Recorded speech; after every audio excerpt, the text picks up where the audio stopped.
Welcome to F1 Blogs. Don't forget to check out our YouTube channel for the latest updates. Fernando Alonso's nightmare start to the 2025 Formula One season continued in China as he suffered his second consecutive retirement due to a brake failure. The Asturian driver was forced to abandon the Grand Prix in just the fourth lap, missing out on a potential points finishing opportunity. This marks his worst season start since his troubled years at McLaren in 2017. Alonso's early exit from the Chinese Grand Prix. The 2025 Chinese Grand Prix proved to be another disappointing race for Fernando Alonso. After starting from 13th place on the grid, he quickly moved up to 12th and was in the battle for points.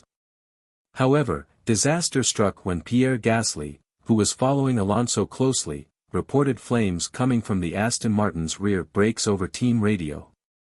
Moments later, Alonso himself realized the severity of the problem and was forced to pull into the pits, ending his race prematurely.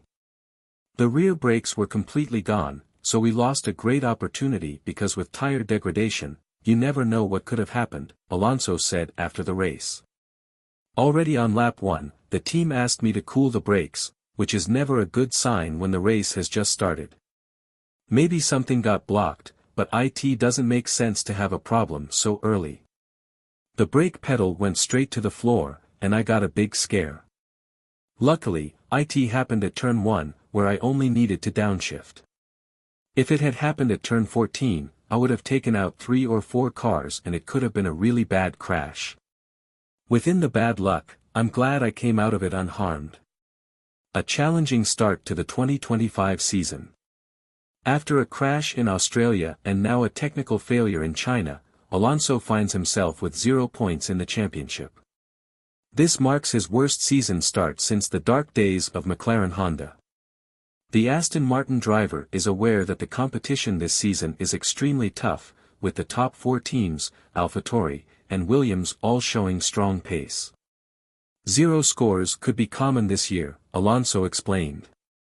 The top 4 teams are clearly ahead, and even AlphaTauri and Williams are in front of us. We were qualified behind Ocon and Hülkenberg, so there's no team that's clearly last. Alonso puts his hopes in Aston Martin upgrades. Despite the disappointment, Alonso remains optimistic that Aston Martin can turn their season around through development. He stressed the importance of bringing upgrades and finding extra performance in the car. We have to work hard to score points. In Australia, there was a good opportunity with the safety car. Before my crash, I was running P10, and Lance Stroll was P12. We were fighting with Antonelli for the final point. The good thing about this weekend is that I think we have improved since Australia. We took a step forward, and in the sprint race, we were closer to the points. Alonso also pointed out that even a small performance gain could make a massive difference in the midfield battle. We need to look carefully at how we develop the car.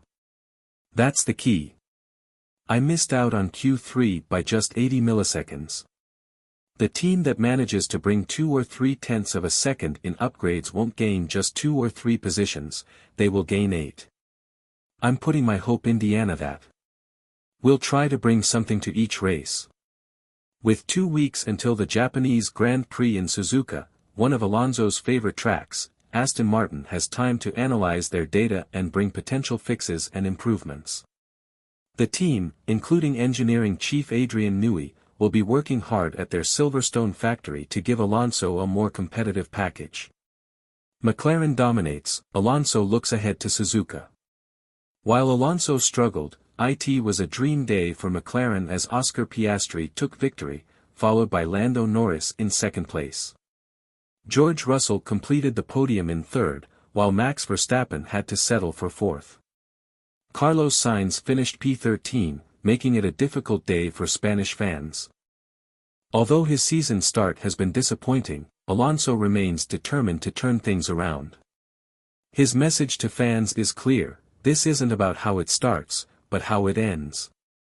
Thank you for reading F1 Blogs.